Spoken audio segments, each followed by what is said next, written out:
Jaya Radha Madhava Kunja Bihari.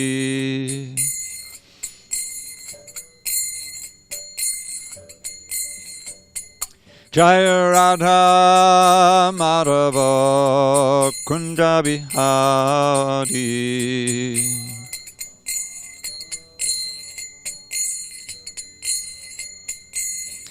Gopi Jana Vallabha Girivaradhari.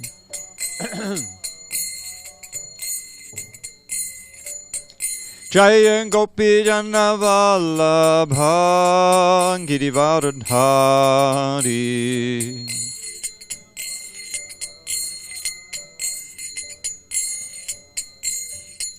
Yashodanandana Brajajana Ranjana. Yashodanandana Brajajana Ranjana. Yamuna Tira Vanachari. Jamuna Tira Vanachari. Jaya Radha Madhava Kunja Bihari.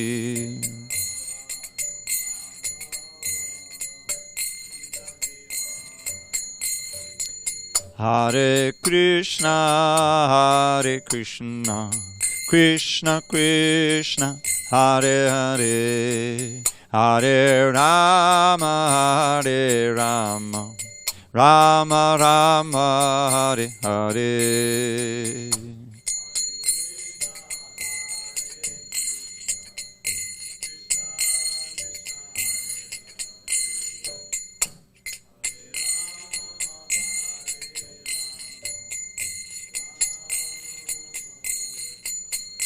Hare Krishna, Krishna Krishna, Hare Hare, Hare Rama, Rama Rama, Hare Hare. Hare Krishna, Krishna Krishna, Hare Hare Rama, Rama Rama, Hare. Jaya Radha Madhava Kunja Bihari.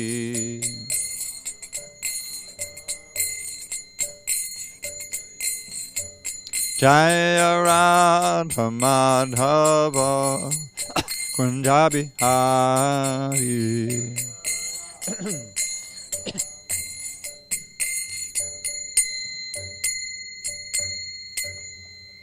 Jai Mr. Pad, Pranamahansa, Parajikacharya, Ashtotar, the Sri Srimad, Divine Grace, Srila A.C. Bhaktivedanta Swami Prabhupada ki Jai. ISKCON BBT Founder Acharya Srila Prabhupada ki Jai. Jai Om Vishnu Pad, Paramahansa, Parajikacharya, Ashtotar, the Sri Srimad, Divine Grace, Srila Bhakti Siddhanta Saraswati Thakur ki Jai. Ananda Koti Vaishnavinda ki Jai. Namacharya Srila Haridas Thakur ki Jai.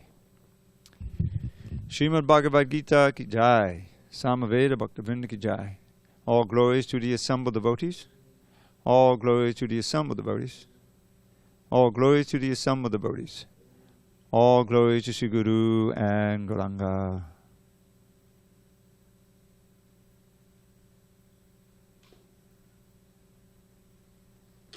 Om Namo Bhagavate Vasudevaya. Om Namo Bhagavate Vasudevaya. Om Namo Bhagavate Vasudevaya.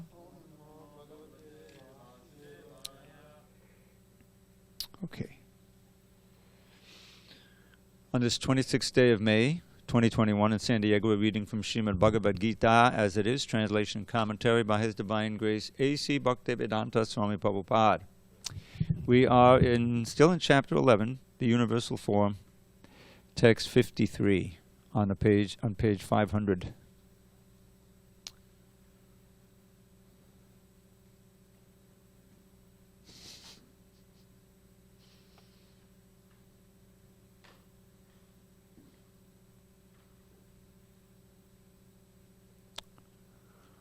Okay.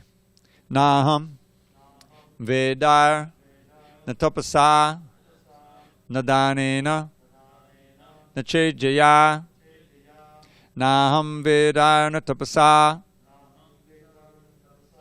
Nadanena Nachejaya Shakya Evam Vidho Drashtum Drishtavan Asimam Yata Shakya Evam Vidho Drashtum Drishtavan Asimam Yata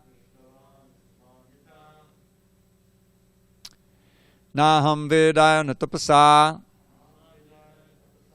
Nadane Nanachejaya Shakya Evam Vidho Drashtum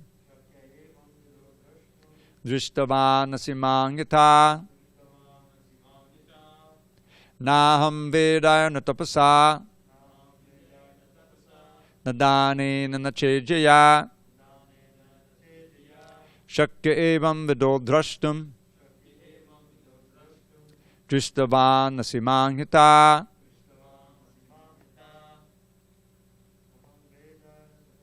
Naham Vedaya Natapasa Nadane Nanachejaya Shakya Evam Vidho Drashtum Drishtavan Asimam Yata Naham Vedaya Natapasa Nadane Nanachejaya Shakya Evam Vidho Drashtum Drishtavan Asimam Yata Naham Vedaya Natapasa Nadane Nanachejaya Shakya Evam Vidho Drashtum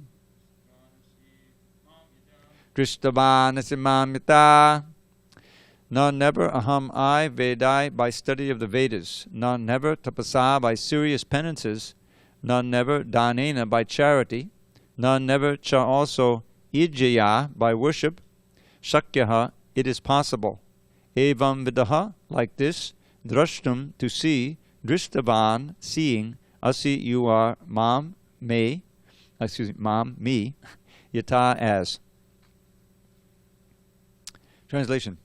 Krishna says to Arjuna, the form you are seeing with your transcendental eyes cannot be understood simply by studying the Vedas, nor by undergoing serious penances, nor by charity, nor by worship. It is not by these means that one can see me as I am. Purport. Krishna first appeared before his parents Devaki and Vasudeva in a four-handed form, and then he transformed himself into the two-handed form. This mystery is very difficult to understand for those who are atheists or who are devoid of devotional service. For scholars who have simply studied Vedic literature by way of grammatical knowledge or mere academic qualifications, Krishna is not possible to understand. Nor is he to be understood by persons who officially go to the temple to offer worship. They make their visit, but they cannot understand Krishna as he is. Krishna can be understood only through the path of devotional service, as explained by Krishna himself in the next verse. Om Jnana Timarandasya Jnanandana Shalakaya Chakshu Unmilatam Mena Tasmai Shri Gurave Namaha. I was born in the darkness of ignorance, but my spiritual master Srila Prabhupada opened my eyes with the torchlight of knowledge. I offer my humble obeisances unto him and all members of Sri Parampara. So, we're coming to the end of this chapter. Two more verses, which are both very, very important. Yes, what, did I skip a verse?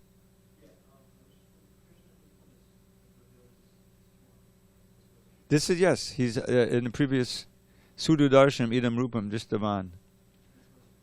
Yes, for sure. So, Krishna is making a point that he makes in many places. What does he list here? He lists the usual means in the Vedic culture by which one becomes advanced. Study of the Vedas, austerities and penances, charity, and worship. He says none of these will help you to see this form. Now, they may help you to see the Narayan form. But the original form of Krishna, two-handed form in Vrindavan, Goloka Vrindavan, his whole purpose of existence, and he's the original form, is rasa. Raso vai saha. This is one of the statements from the Upanishads, which means he is rasa. And rasam hyevayam labdvanandi bhavati. And as far as we're concerned, when we regain our original rasa relationship with Krishna, we become anandis. You may not know that word, Glenn, but I bet you can guess what it means. You know the word anandi? Someone who is blissful. Yeah. Just like you have a jnana and a jnani, someone who is knowledgeable or is into and the knowledge itself. So this is the actual motive of every action, even on the material plane. People work very hard, they go to school, they lift weights, whatever it may be. You're trying to become happy somehow or other, And in the Vedic culture, there were certain, this word tapasa. Now, that obviously means austerities. And Prabhupada, he often couples it with the words penances. They're not exactly synonymous. But the idea is, penance means you're repentant. You understand I'm doing something wrong, and so I've done something wrong, and so I want to repent and perform some austerity. They have it in the Christian religion, right? Even in extreme cases, self-flagellation, right? So that can get you a certain distance. And what that does is to push against the standard mode of action in the conditioned state, which is to increase your comfort and to be as much sense gratification as possible. Tapasya is just the opposite of that. But tapasya, it all depends, everything depends on the motive. When you're around for a while in devotional service, you realize your intent is everything. That's there right in that key verse in the Bhakti Rasamrita Sindhu, Anyabhilashada Shunyam Jnana Karma Dhanavratam Anukulena Krishnanushilanam Bhaktiruttama. Here's the definition of pure devotion, which is the whole reason for being for the entire Gaudiya Vaishnava Sampradaya, is to attain the state of pure devotion. Means without. So he defines it. First he says what it doesn't have. Anya abhilashita shunyam. Now, by the way, I just want to encourage you. Every day we sing this verse and we say it so many times. Namaste Saraswate Deve Gauravani Pacharine Nibhishesha Shunyavadi Paschatadashitarine. The word is shunya. It's not shunya. It's important to get these long. It's long U. Long U is oo, and the short U is oo. So it's not shunya, but it's shunya. So the people who are in this room will get it right. Maybe we'll by influence. Anyway, these things tend to lose those long A's, long U's, over time. So it's important to keep it because it means something else. So the tapasa gives you a strength and power. The perfect example is Hiranyakashipu. He performed these inconceivable austerities. But what was his motive? Not to serve Krishna, just the opposite. He wanted to become powerful, and it worked. He ruled the universe. He got what he thought and hoped was an invincible, immortal body. Of course, he was mistaken in it. But all these demons that Krishna kills in Vrindavan, they're all great yogis. They're all powerful yogis. That's how they shapeshift, But what are they? But they are evil. Have evil intent. I was just reading the chapter of Putana, Krishna killing Putana. Now she's a special case in a sense because she got blessed and she went back to Godhead. Got a very, very intimate service, But they're all purified by getting killed by Krishna. But she was, it was a witch. and she had these powers, and she was like the worst of the demons, killing babies and drinking their blood. It's inconceivable. So who could be more merciful than Krishna? He kills her, purifies her completely, and gives her a position of a nurse in his spiritual world. So tapasa, study of the Vedas, charity, certainly, worship, these are standard practices in the Vedic culture. And they're often engaged in for material purposes. They can all be engaged in for karmakanda purposes. Go to heaven, go to the Indraloka, all these different things. Krishna speaks about that in the 9th chapter. So he's saying none of these can help to see me. By none of these can you move 1 inch toward seeing this form of mine, this delightful two-handed form. Why is that? Because they alone don't have any bhakti in them. Now, they can have bhakti, all of them. We're studying the Vedas right now. We perform our little austerities, you know. Why? So you can get down to Mangalartik in time, so you can worship the Lord. You can see the beautiful forms of Radha and Krishna, and they can see you, right? We know that that's important. Charity, you know. Whenever you go out and you collect some Lakshmi and you turn it in, that's a form of charity, right? So many people selling books, selling this, selling that, just to make the money. That's not your motive, and it's proved, but you don't, try to keep it. What to speak of worship, you know? So all of these, when engaged in for the purpose of bhakti, purifying the heart and awakening our actual attraction for Krishna, then you can see him more and more. Now, there's a special dispensation from the manifestation of the deity, because we're seeing Krishna. Now, our vision isn't such that we can actually see, Krishna himself and talk with the deity, which we know that happens sometimes. Prabhupada would talk with the deity, and T would talk back. But the point is, our motive, in all of this, is to develop your love for Krishna. And at certain points, you'll see that your appreciation for the deity, the beauty of the deity, is increased because you become a little purified. You've really put at a distance a lot of your old conditioning and all of this stuff, and you're getting more attracted to Krishna. You're becoming more Krishna conscious. So, in one sense, we've been blessed by Srila Prabhupada's austerities to come around all over the world, establish these temples, take on the burden, so many disciples, training them so that they would maintain the purity of the deity worship, and we get the benefit. Anyone who walks in the temple gets the benefit.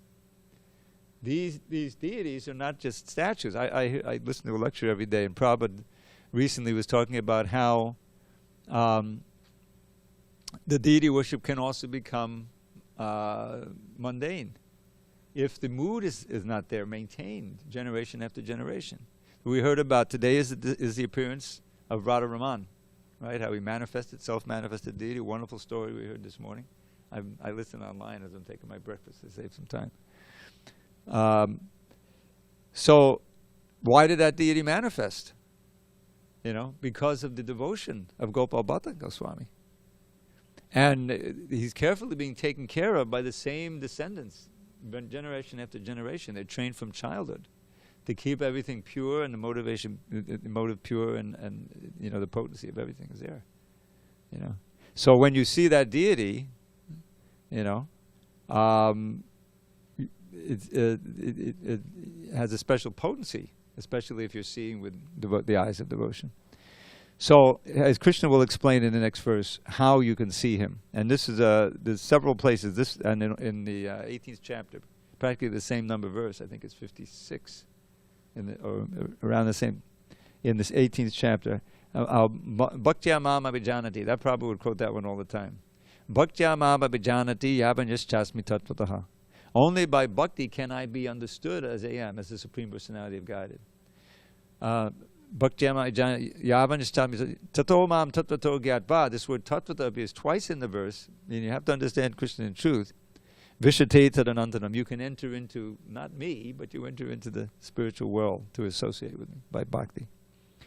So this chapter, after all of this, awe-inspiring, somewhat frightening display of Krishna's power and glory and destructive power, he comes back at the end here to two essential verses. The next verse, the last verse of the chapter, Prabhupada says is the essence of the whole Bhagavad Gita.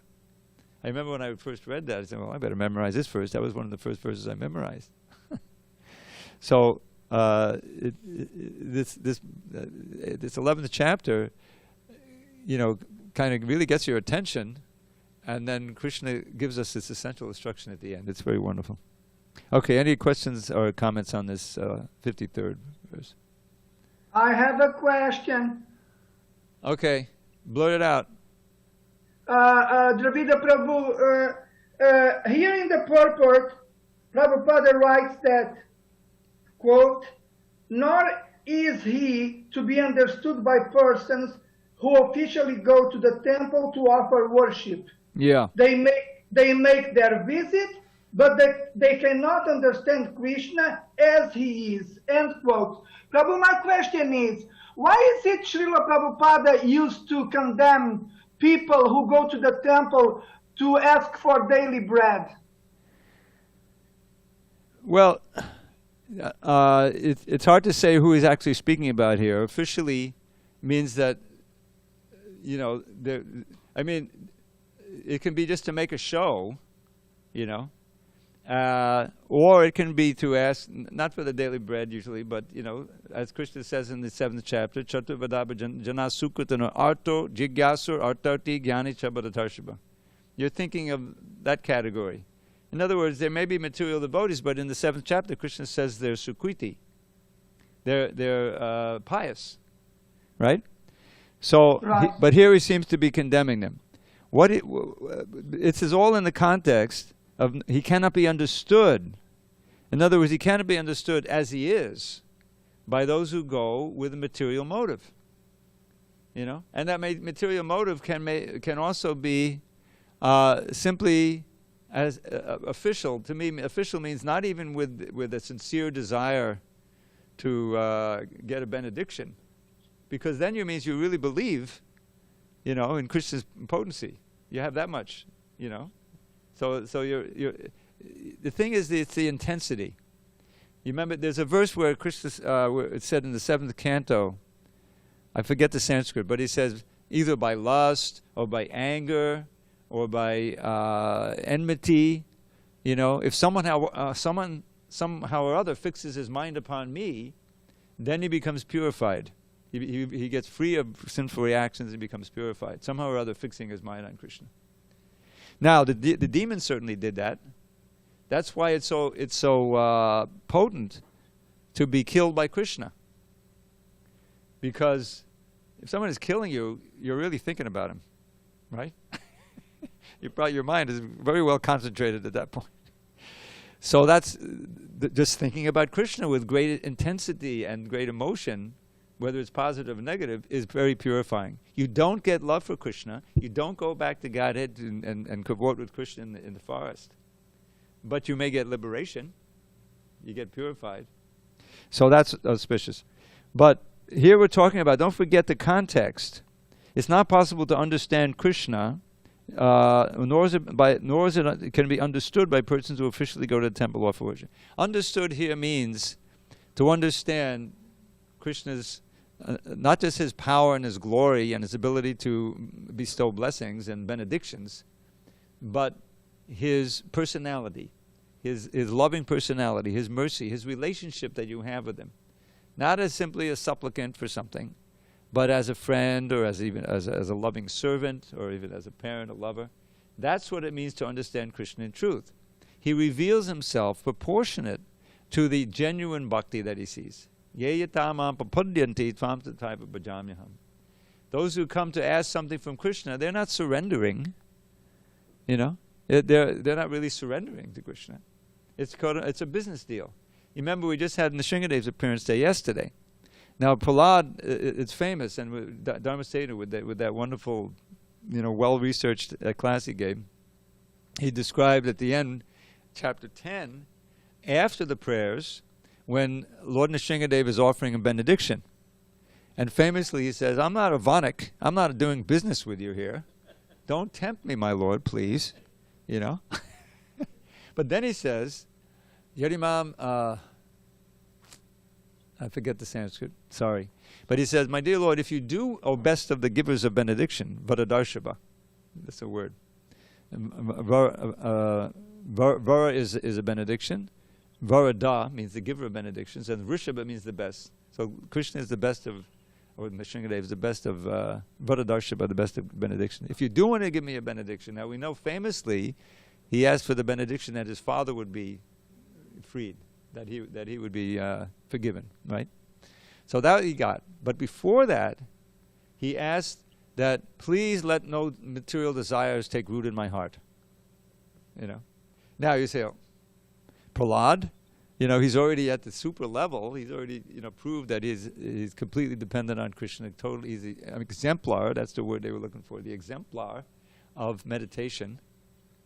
So what does he have to ask this? This is the nature of the great devotees, that they consider themselves fallen and need of you know, this kind of benediction where no material desire will come.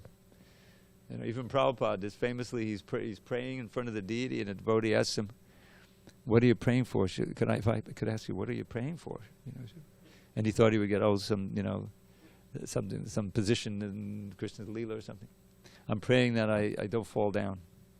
And the devotee said, Prabhupada, you can't fall down, you're a pure devotee, you know. This is why I can't fall down, because I'm always praying.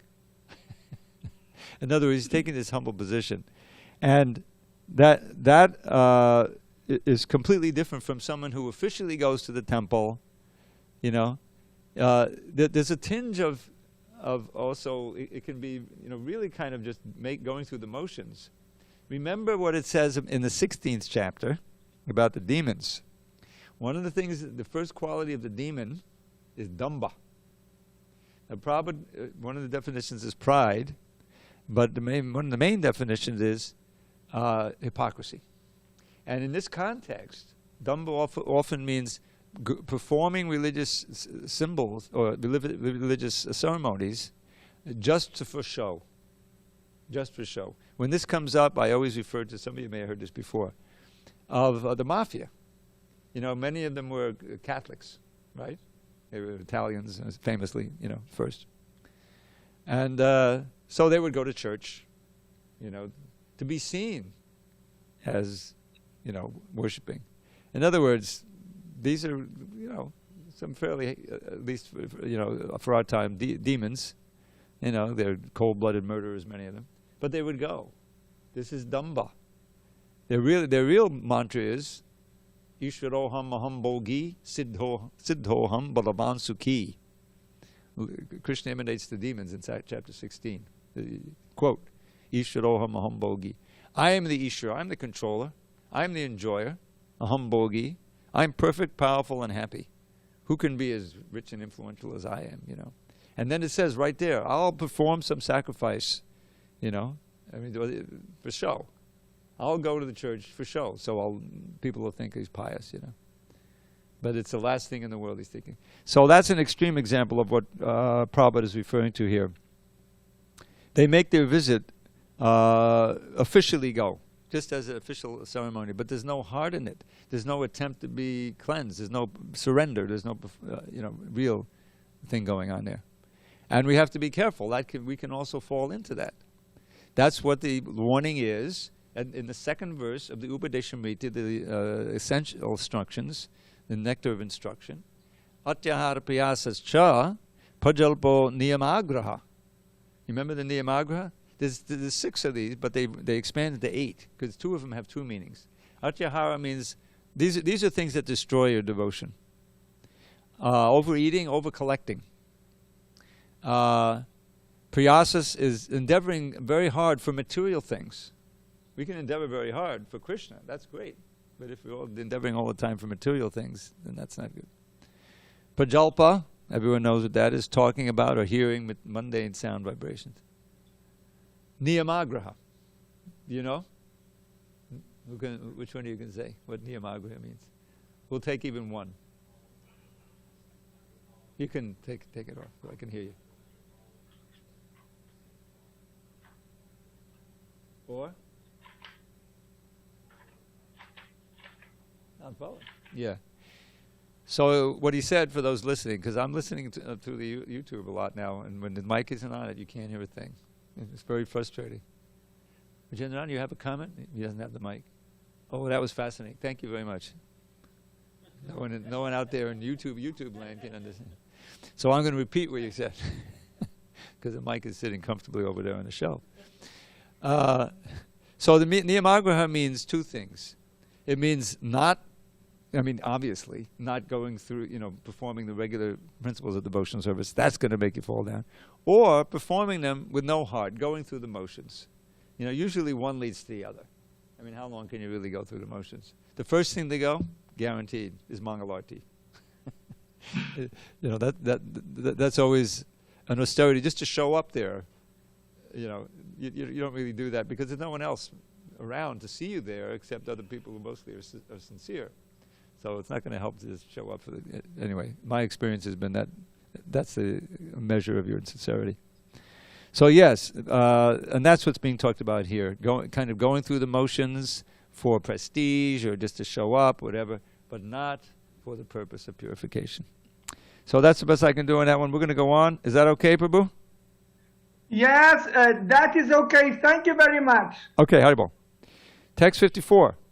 Bhaktya tvananya shakya. All right, let's try that again. Concentrate. Bhaktya tvananya shakya. Ahamevam vidorjana. Gyatam drashtam chatatvena. Praveshtum chaparantapa. My dear Arjun, only by undivided devotional service can I be understood as I am, standing before you, and can thus be seen directly. Only in this way can you enter into the mysteries of my understanding. Purport. Krishna can be understood only by the process of undivided devotional service. He explicitly explains this in this verse so that unauthorized commentators who try to understand the Bhagavad Gita by the speculative process will know that they are simply wasting their time. No one can understand Krishna or how he came from parents in a four-handed form and at once changed himself into a two-handed form. These things are very difficult to understand by study of the Vedas or by philosophical speculation. Therefore, it is clearly stated here that no one can see him or enter into understanding of these matters. Those who, however, are very experienced students of Vedic literature can learn about him from the Vedic literature in so many ways. There are so many rules and regulations, and if one at all wants to understand Krishna, he must follow the regulative principles described in the authoritative literature. One can perform penance in accordance with those principles. For example, to undergo serious penances, one may observe fasting on Janmashtami, the day on which Krishna appeared, and on the 2 days of Ekadashi, the 11th day after the new moon and the 11th day after the full moon. As far as charity is concerned, it is plain that charity should be given to the devotees of Krishna who are engaged in his devotional service to spread the Krishna philosophy or Krishna consciousness throughout the world. Krishna consciousness is a benediction to humanity. Lord Chaitanya was appreciated by Rupa Goswami as the most munificent man of charity, because love of Krishna, which is very difficult to achieve, was distributed freely by him. So if one gives some amount of his money to persons involved in distributing Krishna consciousness, that charity, given to spread Krishna consciousness, is the greatest charity in the world. And if one worships as prescribed in the temples in India, there is always some statue, usually of Vishnu or Krishna. That is a chance to progress by offering worship and respect to the Supreme Personality of Godhead. For the beginners in devotional service to the Lord, temple worship is essential, and this is confirmed in the Vedic literature, Shvetashvatara Upanishad 6.23. Yasya devi para bhaktir yata deve tata gurau tasyate katitayartha prakashante mahatmanaha. One who has unflinching devotion for the Supreme Lord and is directed by the spiritual master in whom he has similar unflinching faith can see the Supreme Personality of Godhead by revelation. One cannot understand Krishna by mental speculation, For one who does not take personal training under the guidance of a bona fide spiritual master, it is impossible to even begin to understand Krishna. The word "to" is specifically used here to indicate that no other process can be used, can be recommended, or can be successful in understanding Krishna. The personal forms of Krishna, the two-handed form and the four-handed, are described as sudurdarsham, very, very difficult to see. They are completely different from the temporary universal form shown to Arjuna. The four-handed form of Narayan and the two-handed form of Krishna are eternal and transcendental, whereas the universal form exhibited to Arjuna is temporary.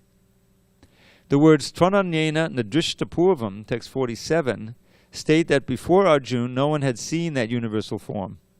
Also, they suggest that amongst the devotees there was no necessity of showing it. That form was exhibited by Krishna at the request of Arjuna so that in the future, when one represents himself as an incarnation of God, people can ask to see his universal form.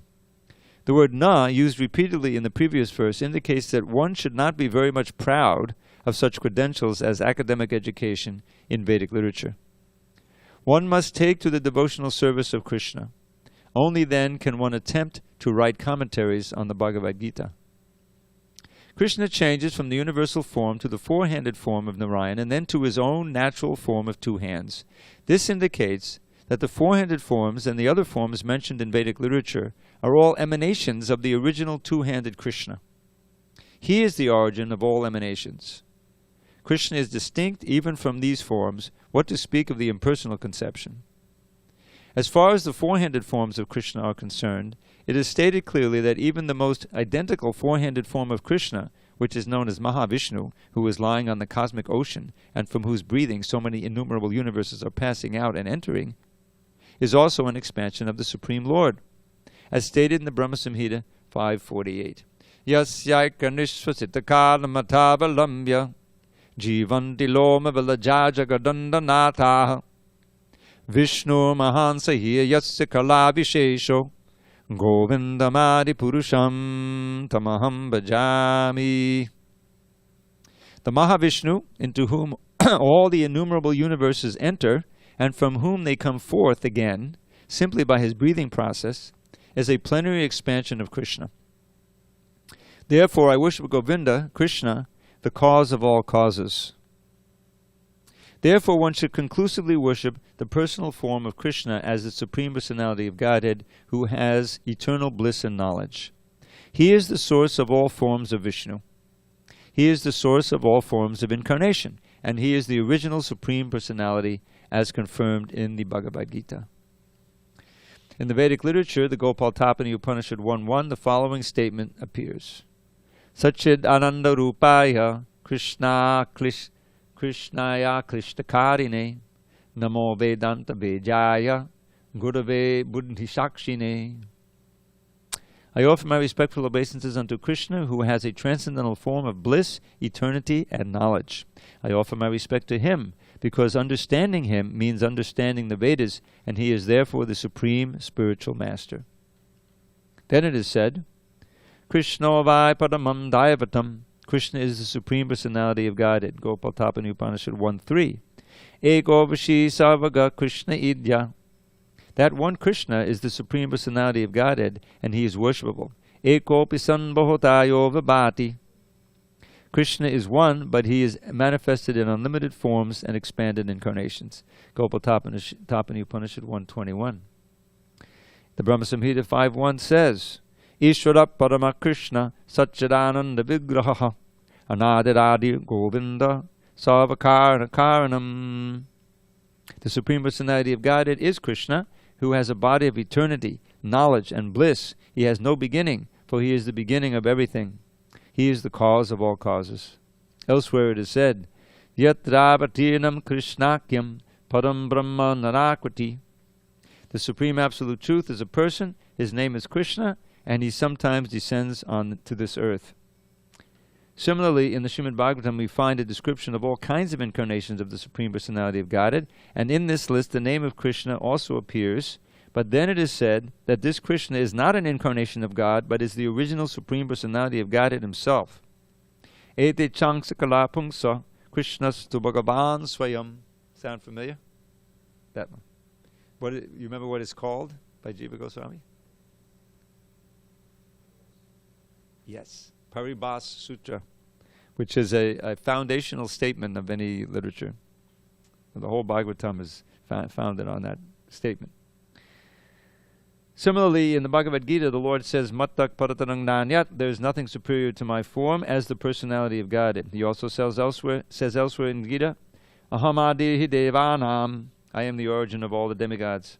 And after understanding the Bhagavad Gita from Krishna, Arjuna also confirms this in the following words, Param Brahma, Param Dhamma, Pavitram, Paramam Bhavam. That was back in the 10th chapter, text number 12. And this means, I now fully understand that you are the Supreme Personality of Godhead, the Absolute Truth, and that you are the refuge of everything. Therefore, the universal form which Krishna showed to Arjuna is not the original form of God. The original is the Krishna form. The universal form, with its thousands and thousands of heads and hands, is manifest just to draw the attention of those who have no love for God. It is not God's original form. The universal form is not attractive for pure devotees who are in love with the Lord in different transcendental relationships. The Supreme Godhead exchanges transcendental love in his original form of Krishna. Therefore, to Arjuna, who was so intimately related with Krishna in friendship, this form of the universal manifestation was not pleasing. Rather, it was fearful. Arjuna, who was a constant companion of Krishna's, must have had transcendental eyes. He was not an ordinary man. Therefore, he was not captivated by the universal form. This form may seem wonderful to persons who are involved in elevating themselves by fruitive activities, but to persons who are engaged in devotional service, the two-handed form of Krishna is the most dear. So that you can see that's kind of the keystone purport of this whole chapter. Winds everything up. And there are so many quotes here from the Shastra. Those who are familiar with the original unabridged Gita may not recognize, but if you have a chance to see one, they're all over the place. You compare this purport and you see so many Sanskrit quotes, which Prabhupada, very carefully gave, but which didn't make it into the book because the transcriber couldn't hear them properly. That's the state of things we're at. They've been thankfully restored by Jayaveda Maharaj and properly in the book. So it comes back to the simple point that Krishna reveals himself as he is to those who are eager to love him. Bhakti means love, ultimately. And how to regain that, because it's something we revive. Nitya Siddha Krishna Prema Sadhya Kabunoi Shabanadi Shuddha Chitte Kodayayudoi. Have you heard this one before, Alex? Not really. It's one of the important quotes. Lord Chaitanya is teaching to, I think it's Sanatan. Nitya Siddha Krishna Prem. The eternal perfection of love of Krishna. Sadhya Kabunoi. Now the word sadhya is often paired with sadhana, which means the goal that you're engaging in sadhana for. So that's the key question when you approach the guru, the spiritual master. Sadhya and sadhana. Sadhya, what is the goal of human life, and how can I attain it? Nothing else, So here sadhya has a little different meaning in context, and that is sadhya is something that you bring in from outside. In other words, he's saying that this eternal perfection of Krishna Prema is not something that you have to go and get. It's already within you. It just has to be uncovered. And the process of uncovering is hearing and chanting, the basic. So Nitya Siddha Krishna Prema Sadhya Kabul Noi. It is not a sadhya in this context. Shovanadi, Shavana, etc. Etc. is hearing mostly, and the other 7 processes. Shovanadi Shuddha Chitte. Who knows what that means? You know what Shuddha means? As in Shuddha Bhakti? Pure devotion. So Shuddha is pure, and Chitte is your consciousness. So by hearing and chanting, etc., you purify your consciousness, and Kodaye Udoi, that love awakens naturally. This is very encouraging. It means that we already carry within us the perfection. It's just a question of uncovering it. It's not a question of, like, in the material world, you got to go out and get something to become successful, right? You got to get money. You got to get a degree. You got to get this person, that person. You have to, you know. It's always trying to get things that you don't have, that you think will make you happy. Well, you ultimately don't. But that's the illusion. But here, it's just, but bhakti really is a question of discovering and becoming conscious of what you already have. It's been obscured by millions of births of our involvement in the modes of nature. This word avritam is so important. It means covered. That means it can become uncovered. But we should remember, going back to the third chapter, at the end of the third chapter, what is it that covers our real knowledge? This is, you know, it's lust. It's material desire. Lust in the broadest sense. All the different things, sex, etc. And we've been engaged in that since time immemorial. Material activities to fulfill material desires, and we never become happy and peaceful that way. We just get another birth. We're defeated. You're defeated. If you die as a human being without even inquiring into the meaning of life, absolute truth, Atma Tattva, then you've wasted a life, a precious human life. Padavavastava the bodha jato yavan the jigyasata atma tattvam yavat kriyastavidam manovai karmatmakam yena sharira bandha. The whole problem is bondage to a physical body, one life after another, and the body is inherently the source of misery. So here's Rishabdev is saying, parabhavas, that means defeat. Tavat abodha jato, that defeat is born of ignorance. And if you don't inquire into the absolute truth from the right source, then you'll remain in ignorance and you'll stay bound to that material body.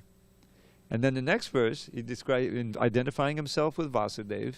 Rishabdev is Vishnu Tattva, although he doesn't manifest all of the powers of Krishna, but he's Vishnu Tattva. He says, Evam karma vasham prayunkta evididyamanupadiyaman. As long as the mind is karma vasham, means that it is impelled by fruitive motives and fruitive desires, filled with all these unfulfilled desires and fears and anxieties and previous karma and all that stuff. It's all in the mind. As long as the mind isn't purified, and karmatmakam it's called, then you're going to stay bound to a body. And then kind of the money quote, you know, the climax of the whole thing. He has 3 verses of instruction. They're quoted in the purport in the Gita here. It says, Priti nayavan mayavasudeve namuchate dehi yogena tavat. Until and unless one attains love, priti, prema, they're synonymous, for me, Vasudev, he says. He's identifying himself with Vasudev, Krishna. One cannot get liberation from bondage to a body. So there's no mukti without bhakti. There's no mukti without bhakti. That's very important to understand. But ultimately, if you really start to taste bhakti, you don't even care about mukti. Lord Chaitanya taught that, Nadanam Najanam Sundarim, and that's the standard. And even the great devotees, Prahlad Maharaj, he didn't pray for mukti, you know. And what did the Prachetas pray for? You remember they prayed that may we always have association with the devotees, so we can always hear talks about you. You know, that was their final prayer to Narayan. So that's once you taste it, it completely overwhelms, you know, any other desires. That pure bhakti. It's so worth striving for, and we have to have faith that it's out there, and faith that we can attain it. You know, that's one of the things that Bhaktivinoda Thakur says is an artist we have to overcome is weakness of heart. His weakness of heart. It says, oh yeah, it sounds good, but I can never do it. What you're saying is that you don't have faith that Krishna can empower you to do it. You don't really have faith in Krishna or the spiritual master. That was Prabhupada's incredible miracle. He was able to instill faith in the process and in him so that people would take it, and then they would do miraculous things. Open some, go alone to Germany, first devotee, to start a center there, or to South Africa or somewhere, all these incredible. Book distribution was totally miraculous. It still is. No one could see how the books were piled up in the temples, and no one said, well, how are we going to ever distribute these books? Prabhupada wanted them distributed, but maybe we'll go to the bookseller. Maybe that never worked. And then, you know the story, one devotee paid for some gasoline by convincing the guy to take some Krishna books. And it was off and running. And then they would go out, you know, and they would sell 6 books, and then they would sell 10 books. And it was but, it, you know, the faith, it's confirmed. And when a miraculous, you know, thing happens, then you found yourself empowered to do things you could never before. That's a great blessing. Then you realize that, oh, maybe I can actually attain, you know, the perfection, and keep striving. Then you can overcome so many difficulties. Okay, I think, well, let's read the last verse, and maybe Monday we'll have a review. I have a question. Yeah, but we're going to run out of time. All right, go ahead. We'll finish the chapter on Monday. Go ahead.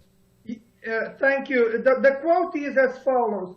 Lord Chaitanya was appreciated by Rupa Goswami as the most munificent man of charity because love of Krishna, which is very difficult to achieve, was distributed freely by him. End quote. Right. So, Prabhu, my question is, why is it that love of Krishna is very difficult to achieve?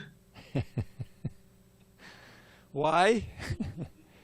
Yes, why? Because we've been conditioned for so long that it's very difficult to overcome that without the mercy of Lord Chaitanya Mahaprabhu and the Sankirtan movement. But it's very rare. Just see how, you know, conditioning. What is conditioning? You get habituated to a certain way of thinking and a certain thoughts, and we know that from activities in the material world, you accrue certain karma and certain tendencies. So each of us, we're born into this world, and we have this tremendous burden that we're carrying with us, right? And tendencies, and and it's Kali Yuga, and so it's very difficult to attain. Even if you come in touch with the Vedic literature. I mean, I had that experience. I was a seeker in the late 60s, early 70s. And what did I go to? I went to this yoga studio, that yoga studio. I got entangled with the Ramakrishna people. Krishna definitely saved me from that. I mean, I was deeply involved with them. And so you never find, I didn't find one iota of where, pure bhakti is the ultimate and one should strive for that alone. In the Ramakrishna people, they had Yatamat Tatapat. We have our bhakti section over here. We have the impersonal section over here. If you want this, whatever you want, we have. So anyway, it's a long story. I was fortunate to focus on devotional service, but why is it difficult? You read the Bhagavatam in the 10th verse of the first chapter of the first canto. What do you find?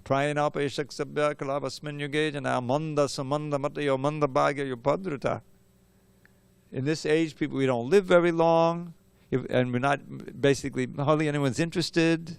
They're too covered over the modes of nature. And if someone is a little bit interested in spiritual life, they'll likely be misguided. That happens all the time. That's in the verse 2. Sumanda matayo. And they're unfortunate and always disturbed. So all of these things deeply affect people. And if you're not fortunate enough to meet a pure devotee or a sincere representative of a pure devotee, then you're helpless.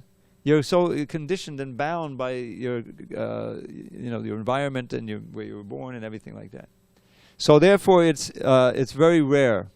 And Lord Chaitanya came and he distributed it by the simple process of chanting. And he empowered his servants, beginning with Rupa Goswami Sanatan and all of his associates, to write books and to start temples, found temples, and to make Vrindavan what it is today, a place of pilgrimage, and where everyone can see where Krishna did this and did that. So all of that is necessary, and but the process really boils down to, if we surrender to it, dancing and chanting and taking prasadam. If one actually sincerely does that, then he can easily get rid of all the anarthas, and the love can come out. So it's simultaneously it's easy for those who are sincere. Just entering into the house of bhakti. This famous quote from Prabhupada.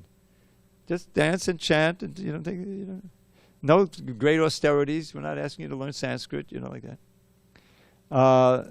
But at the same time, it's difficult to overcome the false ego and do what's necessary to take up bhakti seriously. So that's the idea, is that Lord Chaitanya gave this prema dana, the treasure of prema.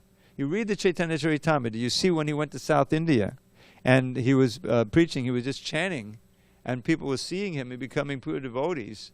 And then he would send them back to their villages, and other people would come to them, and they would become pure by seeing them and hearing them.